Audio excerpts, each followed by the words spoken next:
Hello YouTube. I'll tell you today about a very unique and paranormal place on the territory of today's Russia, and a very unusual people who live there. And I've told you about that place before, and there will be a link to my previous video, so I don't have to repeat a lot of the things about the Taimyr. But let me start today's presentation. People have been living on the territory of the modern Arctic for thousands of years. During this time, the climate and landscape of the Arctic, its flora and fauna, as well as the peoples who inhabit this vast and harsh land, have changed more than once. But until now, there's a ethnicity that lives on the territory of Russia, and the direct ancestors of this ethnicity back in the, I would say, 4th to 3rd century BC have already settled in that territory. Just think, at that time the construction of the great Chinese wall was taking place. Rome was at war with Carthage, and Alexander the Great went to Persia. But it really is so. The oldest of the indigenous peoples of Siberia, and to this day lives only in the east of Taimyr. The oldest and most genetically pure indigenous people of the north are the Nganasan. Regarding Taimyr, please, again, you will see a lot about this unexplored Russian Arctic Peninsula and its tremendously interesting paranormal phenomena, as well as ancient ruins, maybe even of the Hyperborea or another advanced Venice civilization. And you will find my presentation, you will find the link to it. I find that territory extremely interesting, and only 25% of it has been explored, and it's also in the strategic area important for Russia's security, so getting there is not that easy, especially nowadays. No one knows what made a small group of ancient Samoyeds, as the Russians and their neighbors refer to them, to leave the mountainous area at the headquarters of the Yenisei and the Ob rivers and go deep into Siberia. But one way or another, I think for sure around the end of the first millennium AD, the ancestors of the Nganasan settled the Tundra. According to legend, during the first encounter with the Russians, Nganasan was asked, "Who are you?" And they heard, the Russians, the answer, Nganasan, which means "I am a man" in the local language. Since then, these people have been called that. The Nganasan themselves call themselves Nya, which is the closest to the meaning in Russian word of comrade. The Nganasan and the Ants people close to them belong to the oldest racial groups in Siberia. Based on anthropological and archaeological research, it was found that their ancestors inhabited Taimyr for about 7,000 years. Unlike other indigenous people of the north, the Nganasan did not keep domestic deer for a long time, and therefore did not use reindeer sleds. For centuries, their main occupations were hunting, fishing, and waterfowl extraction. Well, it changed later. Hardy and unpretentious Nganasans were considered to be the best food hunters of wild reindeer in the Arctic. Usually, a herd of deer was tracked down and then driven into a specially equipped ambush, where animals were killed with spears and arrows. Similarly, primitive people procured food and clothing for themselves a million years ago. However, along with the archaic ways of hunting, the Nganasan had sufficiently developed craft skills. Archaeologists believe that already in the first millennium BC, they were able to make bronze tools, arrowheads, and jewelry, melting native Norilsk copper for this purpose. Additional components of Taimyr bronze, tin, lead, arsenic were taken from deposits often hundreds of kilometers away, which indicates well-developed ties with other peoples. Well, Russian missionaries who visited Nganasan in the 19th century noted their independent and isolated character. They, Nganasan, are proud, closed, alien to everything that comes to them from the outside, and valuing their freedom, do not recognize any external circumstances. That's how they described the missionaries of the people they met. They were also considered to be cannibals by Dolgans and other people, and that's why the name Russian Samoyed. But I don't have enough evidence to say that this was so. Despite living in the immediate neighborhood with other ethnicities for a long time, mainly with the Russians and the Dolgans, the Nganasan have fully preserved as a genetically pure people. Until recently, they were almost not assimilated with anyone. They use their own language, steadfastly retaining national identity and many cultural traditions. So until the early 1970s, not only marriages but also sexual relations with foreigners were considered completely unacceptable and severely punished, up to the ritual murder of the violator. The last known case of such an execution dates back to 1967, when a young woman and her child born of a Russian were killed by a special ritual. The exception at the conclusion of marriages were the Ants, Somata people, whom the Nganasan perceived rather as their own separate genus. At the same time, marriages between relatives up to the third generation of the Nganasan were prohibited. Until recently, the Nganasan preserved, and people of the older generation are still trying to preserve, an archaic way of life. In large families of 3 or 4 generations, the elderly enjoyed great respect. Younger family members obeyed them implicitly. The younger ones studied with the elders for many years and then passed on their knowledge to the next generation. Such an organization has ensured the stable existence of the entire ethnic group for centuries.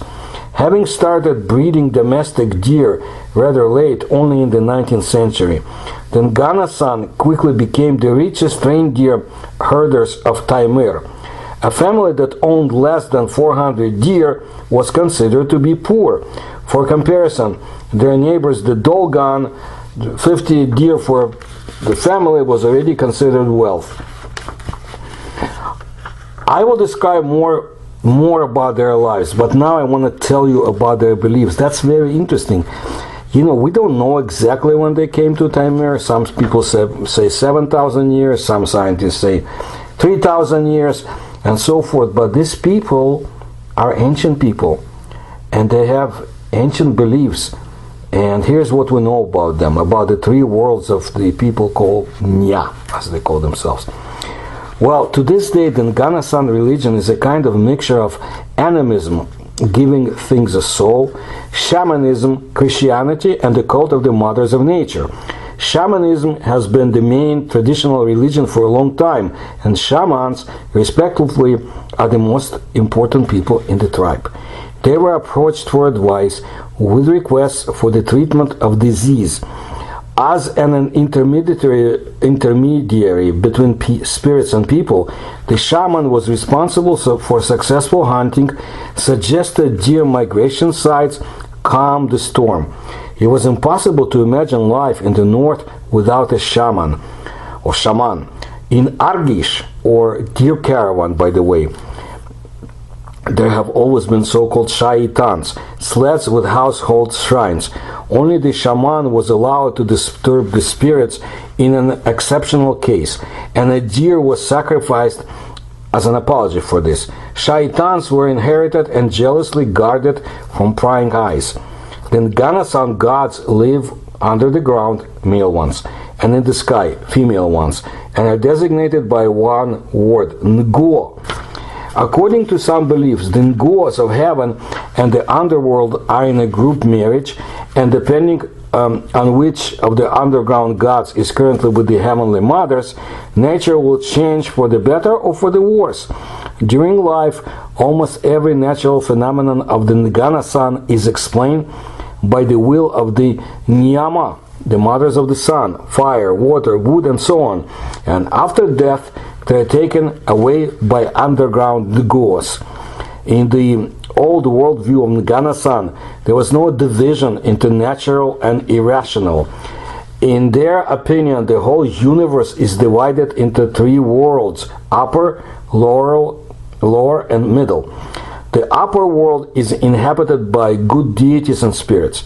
They live in full prosperity, wear rich clothes, own a lot of deer, have a pleasant appearance, are unhurried in their gait, and are reasonable in their actions. In communicating with them, a person acts only as a requesting party.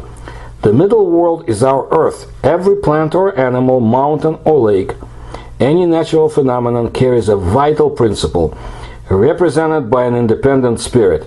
Therefore, you should not unnecessarily throw stones into the water, shout loudly, break bushes, tear apart grass, chop down trees. Spirits are good, ngo, and evil, barusi. Evil spirits harm a person. You can protect yourself from them or influence them by resorting to the help of a shaman. The beliefs of the nomads are reflected in their folklore. Fairy tales can be considered a kind of encyclopedia, from where you find out how the sun and moon appeared, why the fox has white fur on its chest, and who brings warm weather to earth. Christianity has influenced the worldview of the Nganasan in a rather peculiar way. We can say that after baptism, their beliefs were simply replenished with several new gods, but the old ones did not go away. For example, along with Nguo in the Nganasan pantheon, there is Mikolka, the god, or Christian Nicholas, the wonder worker, Nikuluskan Go, and the forest Ngo, Jesus Christ, the Russian god. Great shamans have not been born in Taimyr for several decades now. The descendants of those who talk to spirits are trying their best to preserve the legacy of their ancestors. But every year it gets harder. The lower world is underground. It is inhabited by the souls of the dead and a lot of evil spirits that come out through the holes in the ground to harm a person in every possible way. In the form of shadows, they flash in the semi-darkness, illuminated by the moon, among scanty iron vegetation and ugly animals, in impassable lakes of mud, where even spiders get bogged down. Shamans can descend to the lower world to bring the soul of the deceased there, or take away the soul of a seriously ill person from an evil spirit, and return it to the middle world. The shaman's task included transmitting information from the spirit world to the human world, negotiating with the spirits and forcing them to create the most favorable conditions for the groups of people that the shamans represented. At the same time, the shaman transmitted the will and desire of the spirits to the world of the living. Traveling in the upper world, the shaman could take the form of a helper spirit, a heavenly deer or a bird. The shaman penetrated into the lower world most often in the form of a bear or a wolverine. Nganasan shamans were considered the strongest in Taimyr. The position of a shaman in society depended directly on his strength. The big shaman aroused fear and respect. Thanks to the help of spirits, he could indicate the best place and time for hunting or fishing, treat animals and people, anticipate and predict events. Communicating with spirits and traveling in the upper and lower worlds, the shaman performed a special rite called kamlania. At the same time, he fell into a trance. The necessary attributes of kamlania were a tambourine, a mallet, hammer, and a shamanic costume, which in itself was the main spirit assistant of the shaman. Only by wearing it, the shaman could communicate with spirits and move in other worlds. The more iron pendants hung on the shaman's costume, the stronger it was considered. Everything went into business, so to say. Coins, military awards like the Soviet Badge of Honor for the victory over Germany and so forth, forks, hooks, metal chains, padlocks, gears, a fragment of a tractor spring. Well, sometimes the weight of such a suit reached 30 or more kilograms. The aged shaman passed on his costume, crown, tambourine, and knowledge to his eldest son, while it was believed that shamans were chosen by spirits who had once been shamans themselves, the ancestors of the chosen one. The Nganasan shamans were considered the strongest in Timur, like I said, and this was recognized by all the people around them. They often turned to the Nganasan shamans for help, were afraid to anger them, and did not dare to engage in confrontation with them. An angry shaman could eat a person, that is, send death on him with the help of spirits. The shaman was able to damage or even kill an enemy by cutting his trail with a knife, or piercing his figure with a sharp object. Here's what one of the most famous shamans of the Nganasan recalls. It is known that Tubyaku Kosterkin drowned as a child. He was found dead in the river and revived by his father, Tuhadi, who was the last great shaman of Nganasan. The water took the child away for the whole day. The sun has already set. There was no clock then to measure the time. He was very young then. They barely found his corpse. Tubyaku's father revived him, and he was a shaman, Tubyaku's father. Then the father said that this child would be his heir. The father said, as he has lived, so does the boy. As he has lived, so does the boy live. And the boy obeyed his father's order, shamanized both days and nights, meaning conducting the shaman rituals. Shamanized everywhere he was invited. Any patient, if he takes him, even a patient, even a woman in labor, he did not let anyone go. That is, he cured them. For this, and all the residents turned to Tubyaku for help. And at the same time, they were afraid of him. So that's how he lived. He had nothing bad for the people. But at this time, you see, we all lived in the reality of putrid, mature socialism in the USSR. And the propaganda of pagan worship was not encouraged. And Tubyaku was the ideological enemy and pest. And he was tried for shamanism. He was one of the few who survived the 10-year term in Norilsk.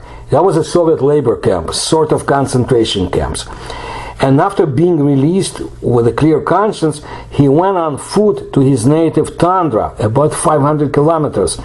And although he did not abandon his business, bequeathed to him by his father, he was not harassed anymore. Tubyaku explained the unexpected softness of the authorities by the fact that in the zona, as we call it in Russian, in the labor camp territory, he had made a good assistant spirit for himself, to which he managed to settle all the difficulties in relations with the harmful spirits of the Soviet power in the lower world. The spirits agreed, and Tubyaku was not only never arrested again, the district police officer did not even take away his tambourine and a mallet, which happened to cultists everywhere in the Soviet Union. Please understand, in my country, religion was basically persecuted during the Soviet rule. A lot of the ritual celebrations and religious beliefs went underground. I remember how my parents helped hide home and religious artifacts that their neighbor was making, risking actually persecution by the KGB. That was in Kiev, but in the taiga, thousands of kilometers away, it was no different. The Soviet regime hated religion as much as American progressive college professors do. But the Soviets had the KGB and police to enforce atheism and to persecute believers. I remember that. I remember my Baptist neighbors who were harassed for refusing to bow down to the government. Well, for now the American academia does not have enforcement to destroy religion. But I've heard them. I went to colleges in the United States. I know how much they hated people like me who escaped from Soviet realities and shattered their ideals, so to say. Anyway, at the beginning of the Gorbachev's policy of the perestroika, tobacco was brought to Moscow and had his kamlania in Nganasan language, not far from the Kremlin. The whole process was filmed on camera.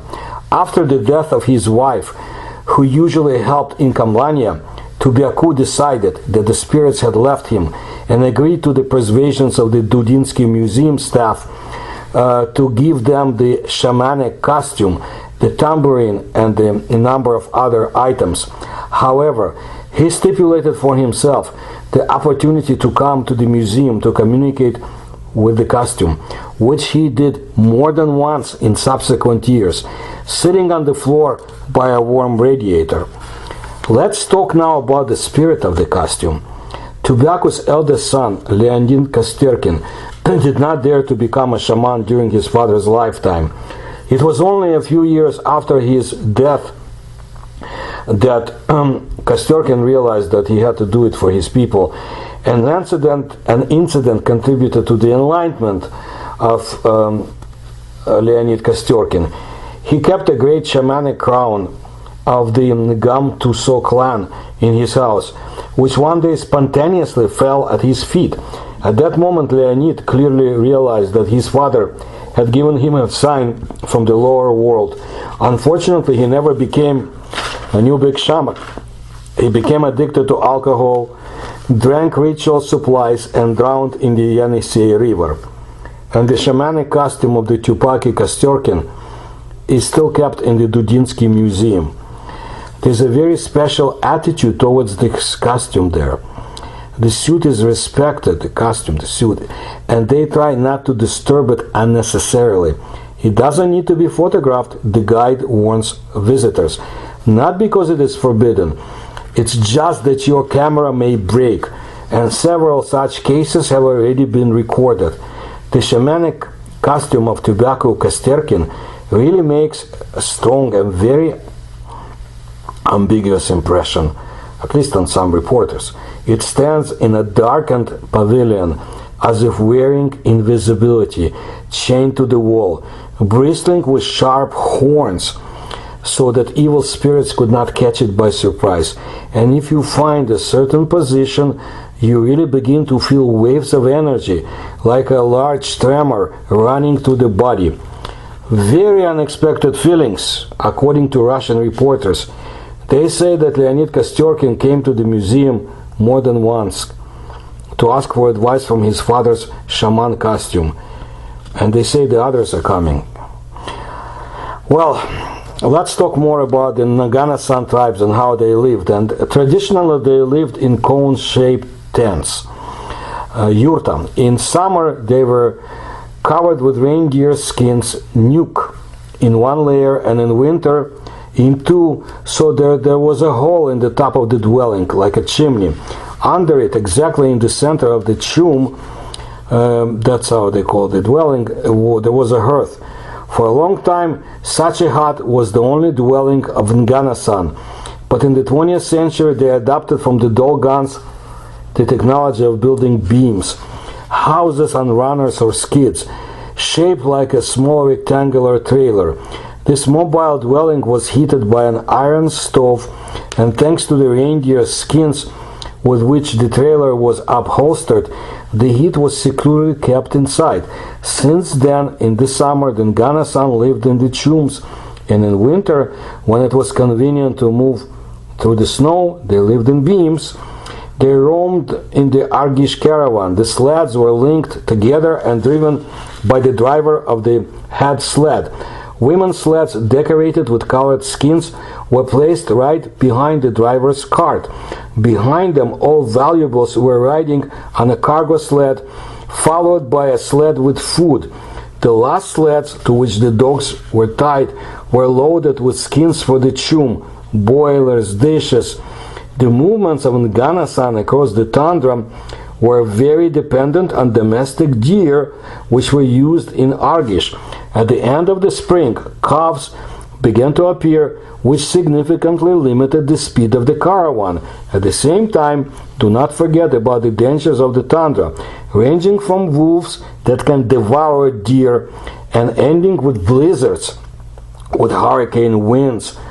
In the summer, when it became impossible to move on a sled because of the melted snow and mud, all the big beams and sleds with things were left in a more or less dry place, safely sheltered from moisture by smoky old tents. To protect the runners from rotting in moist soil, poles were placed under the sleds. Things were tied up and secured with buckskin belts. Large, bulky cooking pots were turned upside down and placed under high cargo sleds. They took only the most necessary things with them on a light sled. Before the Argish departure, there was a kind of farewell ceremony that a person from the mainland would even find amusing.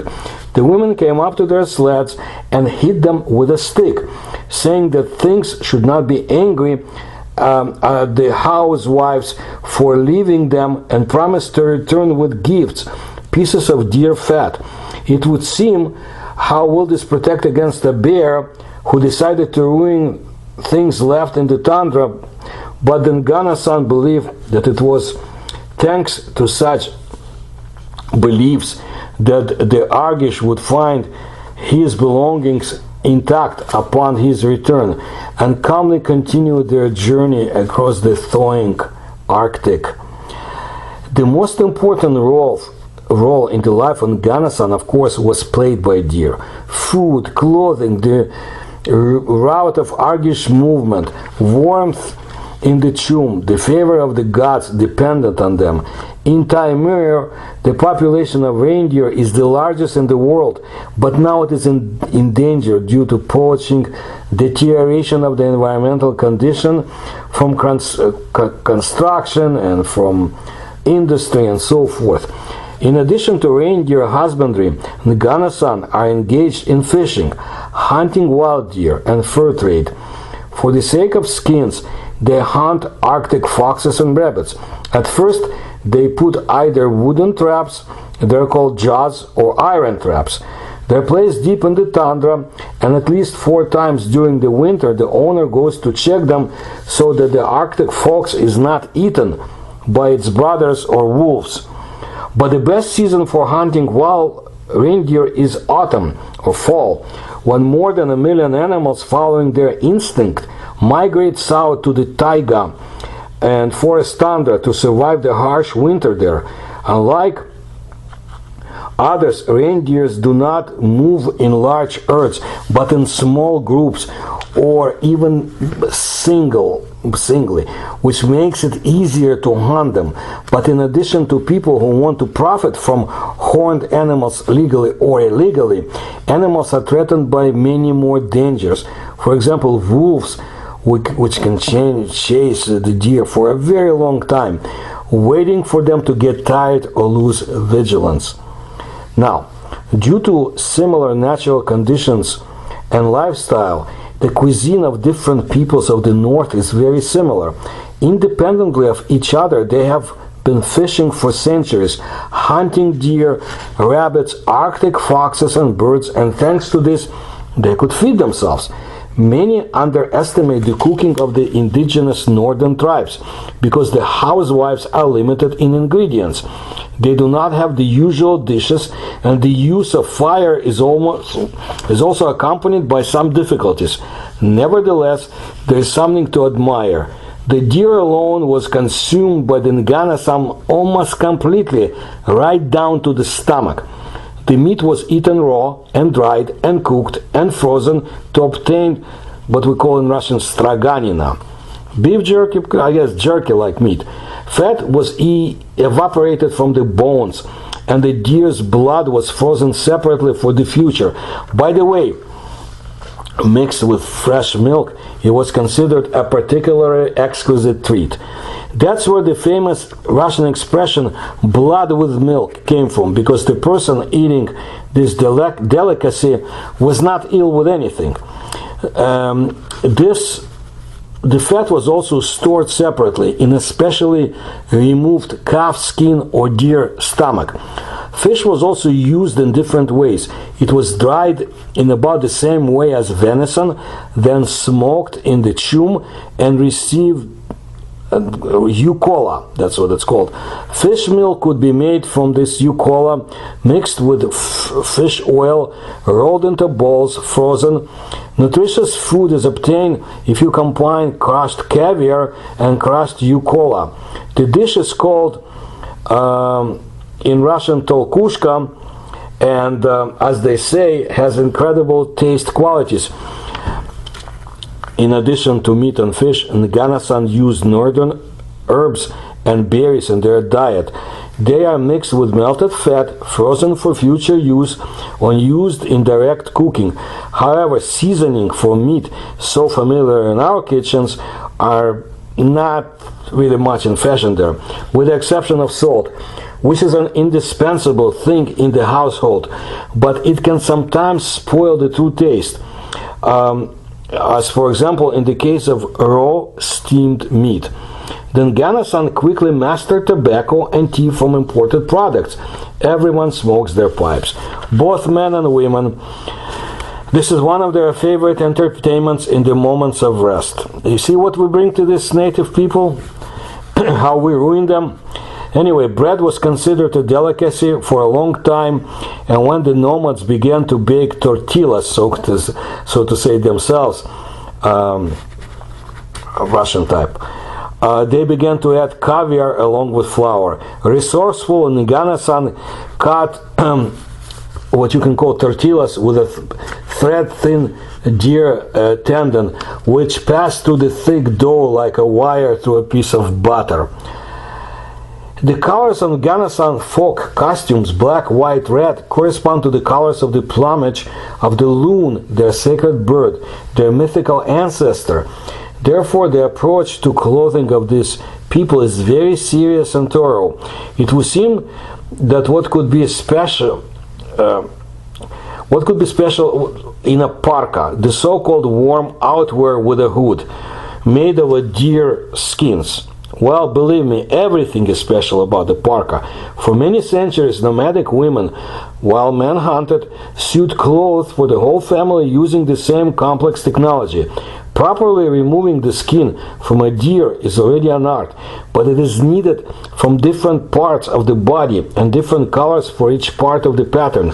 Moreover, the skin must necessarily be from deer of different ages and removed from them at different times of the year. So, she also stood out in a special way with a unique tool that had not been modified for many years. The parka was sewn together with threads from the veins and the neck hair of the deer, which of course also need to be extracted and processed before this. Special attention was paid to the decoration of the sewn jacket, since it was possible to learn a lot about its owner from the patterns and leather straps. Women's and men's clothes were decorated differently, and each color, each pattern had its own meaning. And now imagine, each family member had 5 obligatory parkas: festive, winter, summer, casual, and even funeral. Nganasan could have up to 10 children. In total, by simple mathematical calculations, it turns out that the Nganasan craftswoman had to make about 60 pairs for her family alone. And since the quality of sewn clothes is the key to the health of a nomad, it is no wonder that a woman who made a parka especially well was taken as a wife. She was the priority choice for being a wife. Well, let me tell you more about their history. In the late 1920s and early 1930s, the so-called collectivization began in Taimyr. The Soviet government took the deer for general use, and the natives, without understanding who is who, drove them to collective farms, while the dissenters were tried and sent to labor camps or concentration camps. Those who did not accept this bloody socialism, that they had bayonets that forced this socialism on all of us in the Soviet Union. You see, this is what the American academia applauds. See, This socialism killed millions in my native Ukraine and other Soviet territories. And this was what the New York Times denied. And we remember it. We will always remember it. Under Soviet rule, nomadic children began to be taken by force to boarding schools without fail, where they gradually forgot their native language and lost the skills of life in the tundra. And to be fair, I think in Canada was the same thing that was done, and it's a bloody shame when it's being done to people who cannot fight back or refuse the offers of civilization. Reindeer herders were more and more tied to settlements that were built especially for them south of the usual nomadic places. Well, in the early 1980s, due to a sharp drop in the number of domestic deer, most of the Nganasan were forced to switch to a sedentary lifestyle. When moving to urban-type settlements, the age-old skills of tundra residents were not in demand, and the reindeer herders themselves were poorly adapted to changes. Everything that was valuable in their past life has now turned into a bunch of souvenirs at best. The prestige of life in the tundra has plummeted, and with it the role of the elderly in the family. The continuity of generations was disrupted. The native language began to be quickly forgotten. According to the 2010 census, only 125 people indicated that they knew it. And traditional culture and centuries-old way of life was being lost. Well, in order to preserve the Nganasan language, a Cyrillic script was developed in the early 1990s with the addition of additional letters. A Russian Nganasan phrasebook and a Nya primer was released, according to which Nganasan children learned their native language in several schools in Taimyr. However, they study it optionally. Young people have long preferred Russian as the means of communication. Today, only a few genera, about 100 people, continue semi-sedentary life in the tundra at points of hunting and fishing, mainly in the upper reaches of the Dudipty River. A generator, an outboard motor, a hunting rifle, a snowmobile, a GPS navigator are the realities of today. Without them, the life of the indigenous people of the North is no longer possible. Cultural, ritual, and everyday artifacts of the ancient people disappearing from everyday life are preserved in several local museums and private collections. A unique exposition dedicated to the Nganasan is collected in the Taimyr Museum of Local Lore in Dudinka.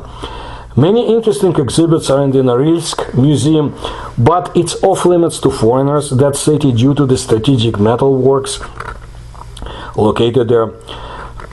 Finally, thanks to the efforts of the white shaman Oleg Krashevsky, I would say the Russian who became a shaman, the Nganasan Ethnographic Museum was opened on Lake Lama. That's on the Putarana Plateau, 150 kilometers from Norilsk. Please see my video about the Putaran mysteries. I think you will be amazed.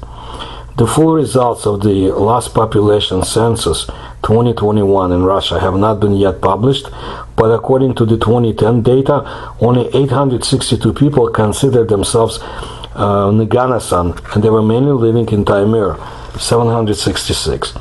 And even fewer, I think only 240 people elsewhere.